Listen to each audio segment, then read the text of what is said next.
Midlands It's pretty sounds vague. like, a Stephen King alternate universe. Yeah. Midworld from the Dark Tower series. So, all this to say, we see you, Stein. Don't think we don't know what's going on here. See you, Jake Sully. Yeah, you're a clever little ladybug. May have fooled me as a child, but I'm a 31-year-old man now. I'm not getting fooled. You won't get fooled again. Nick, green-eyed Dawn really catches Billy's fancy here. Yes, she does. He likes the ladies. Our little Billy is growing up. I don't want none of this. Well, we're gonna. I think from now on we gotta start calling. No, I him. just mean like he's not ours. Like I don't care talking about it. I just mean like he's not our son. Well, he doesn't have any parents right now, so we gotta be the adoptive parents, the surrogate family for him. We're gonna start calling him Bill from now on because he's a man now. Little Bill. Little Billy is now Little Bill, Big Bill. Well, you see. So this is a real nightmare, man. Talking to girls. Oh God, you're telling me. When you're 12. Oh. And as an adult, but when you're 12, especially terrifying. You learn, yeah. Dawn also has a little bird named Billy, so that's some common ground, right? Sure. A little emasculating. I mean, sure. Might be a manly bird, I don't know. But it's like a fucking Looney Tunes cartoon where it's just like this big, strong bird. Buff bird, or any yeah. cartoon from the 50s. Yeah. Little Biff bird. As long as she remembers you. Soon after the bus driver left, they start hearing animal noises. Yeah, what kind of animal noises, man? I don't know, you usually make the sound effects. A bunch of shrill warnings growing louder, closer, more excited. So, kind of sounds like something you'd find on Endor or something. Yeah, maybe. Like, is that a Star Wars reference? Maybe. What do they sound like? Make a bunch of little sounds for me. No. So they see a bunch of small, dark creatures rolling quickly towards them, tossing their heads back and screaming. Yeah. What, did they describe the shape of the creatures at all? Well, to me at this point when they're rolling, I'm thinking these are just critters. These are... Like from the movie series Critters. Critters, yeah. The Leonardo DiCaprio franchise. No. He was in the third one. He was... Who else was in it? Weird Al Yankovic. No, was he? I thought he was. No. Dee Wallace and... Okay. The kids think that they are probably prairie wolves or wildcats. They just said wolves at one point, but pretty sure they meant prairie wolves. But I mean, they don't roll. I mean, these are described like... roll. You curl them up in a ball. You bowl them. You toss them. Yeah. All right. But they are described like no animal I've ever heard of, Nick. Not of this earth. So I mean, they're rolling towards them. They have double rows of razor teeth snapping at them hungrily. Yeah. Frothing at the mouth. Frothing at the mouth. They are 3 feet tall when standing, as described by Bill. Is he a xenoanthropomorphist? He's whatever he wants to be. His parents are scientists. Oh, right. Yeah. Oh, and they stand, Billy. They stand. The rocks they are throwing aren't even deterring them. They're just getting angrier. Yeah. You don't throw rocks at something because you're just going to get it madder. Don't throw rocks at something you don't understand. No, yeah. Well, they're coming to kill Stop him. throwing rocks at me, people. It's a big issue. It's a serious My thing. references are old, but just, educate yourselves. Yeah. You should be able to walk down the street without getting rocks hurled at you, Nick. It's the dream, isn't it? One day we're going to live in that world. They attack. Oh, no. Billy yells, "Everybody run!" But another kid has just given up, saying, "There's no use. We can't outrun them." And he just gives up right there. Bill yells back, "I only have to..." Mike? Probably. Yeah.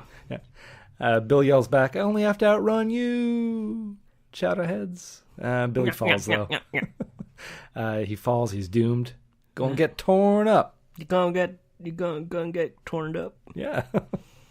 But thanks, Stein. Cool Uncle Al shows up right in the nick of time. Uncle Al. Yes. Okay. He fires a few shotgun rounds off, scares the creatures away. Do you have anything you want to say about Uncle Al? Not yet. He's the camp director. He is. So the Nightmoon bus is also there. The kids didn't hear the bus coming up. They were too afraid of these prairie wolves. It's okay. It's acceptable. He's got some wispy hair, big old nose, and a golden little stash hiding underneath it. Uh-huh. Doesn't seem... I'm picturing it like a buzz cut or a mullet. Okay. But I wispy. know he said wispy. But wispy mullet? Yes. Oh, like God. a little bit on top, but then it's just like full on party in the back. Oh, yeah. And it's like that golden blonde, so it's just real, like, trashy. Yeah. Uncle Al seems like the party in the back kind of guy. Uncle Al seems like a party and a half. Yeah. And he doesn't seem very fazed about just saving the lives of 22 children. No, he's just like, all right, any of you dead? Oh, wait, pile in, little fuckers. Have you seen the episode, Nick? No. You haven't? No. Oh, okay. Because you're at an advantage here, because I am only picturing Uncle Al from the television show. No. And that's all I can picture. And they cast him very well, I think. But just, I couldn't use my imagination. My imagination was stripped away. By television. Mm-hmm. Throw your TVs out of the windows, people. Make the whole world look like the opening of SCTV. TVs are paint thinner for your brain. Whoa.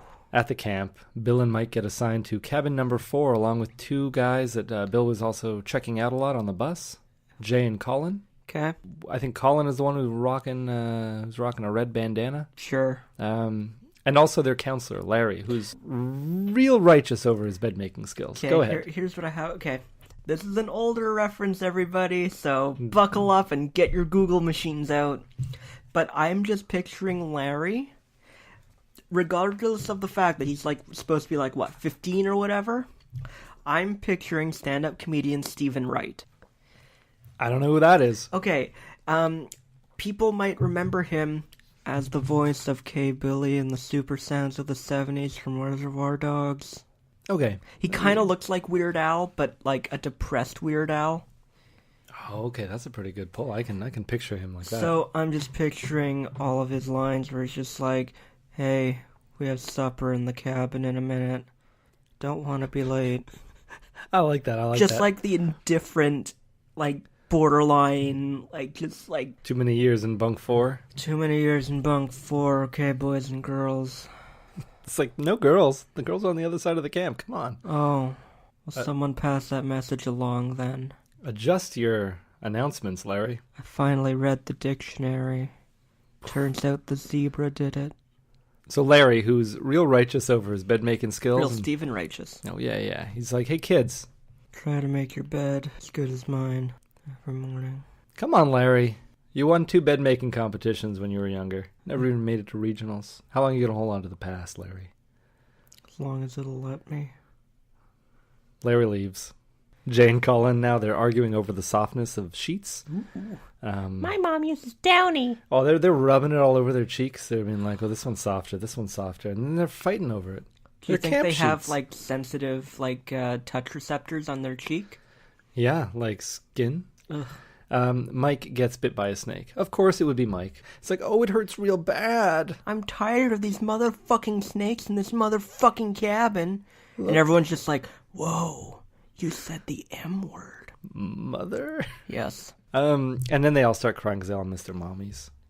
It's been a day, half a day at camp. Yeah, wusses. Yeah, even drew some blood, these snakes. 2 snakes, man.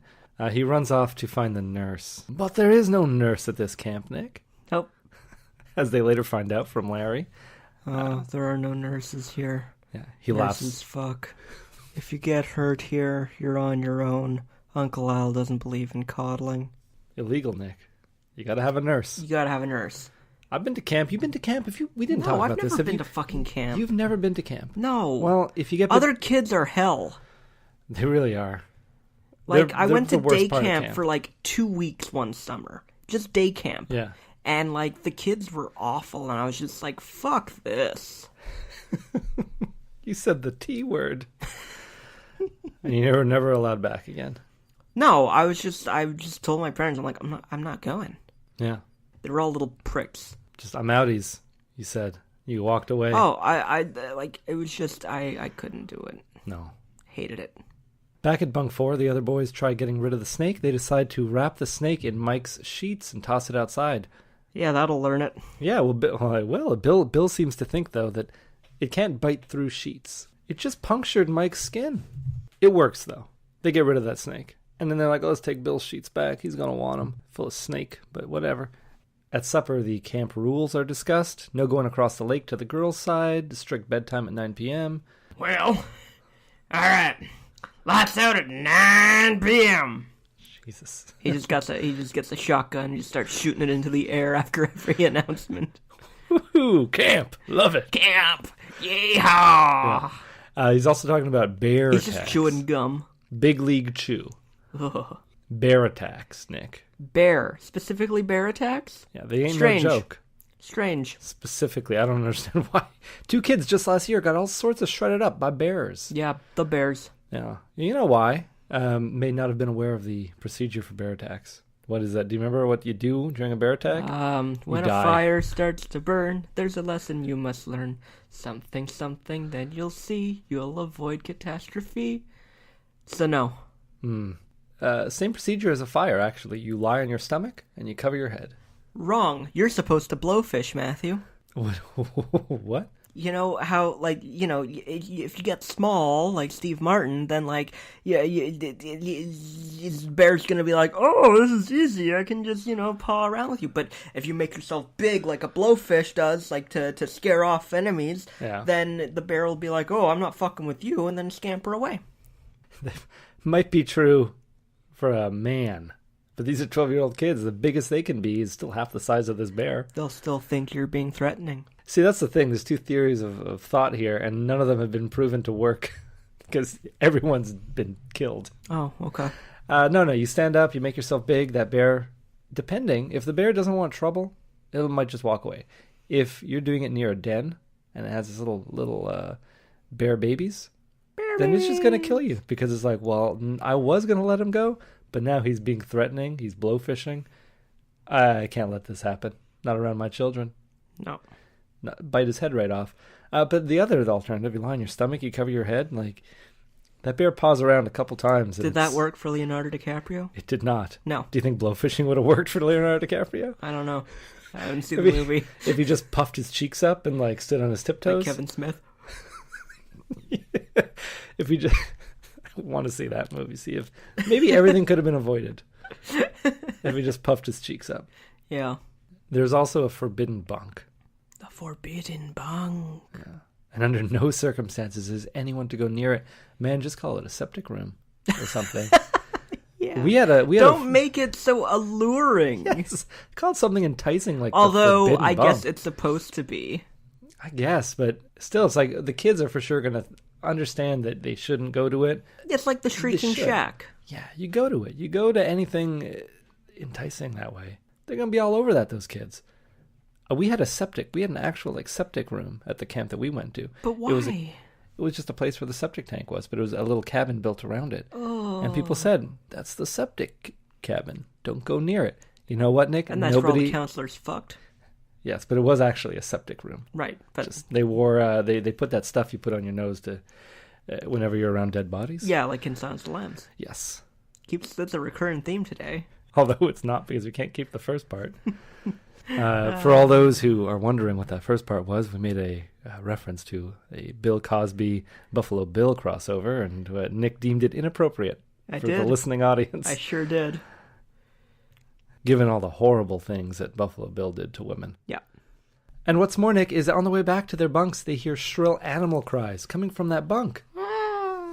Jay gets very excited here. Eyes just lit up when he fantasizes that the screams might be from a man. Why would that be exciting? I don't know. That's horrific. It is. So remember Mike? Bulldog boy with lice and a snake bite? Yeah, we know. Yeah. I feel He's like... the only one I remember. Okay. His hand is getting worse. All sorts of swollen. And the boys talk about maybe going to check out the forbidden bunk. See? They're talking about it already the first night. You don't do that. No. When sneaky eavesdropping Larry pops in and tells them, you better not. Saber will get you. The saber will get you. The saber? I don't know. Saber, man. Saber. Okay, saber. Saber is described as a red-eyed monster who eats a camper every night. Also, Larry adds, Saber will rip your heart out. Sounds like Larry and Saber have a history together. I think Saber's a nickname. Yeah. That's why he's so depressed. It's this other guy at camp who's just, or not really a guy, this other entity at camp.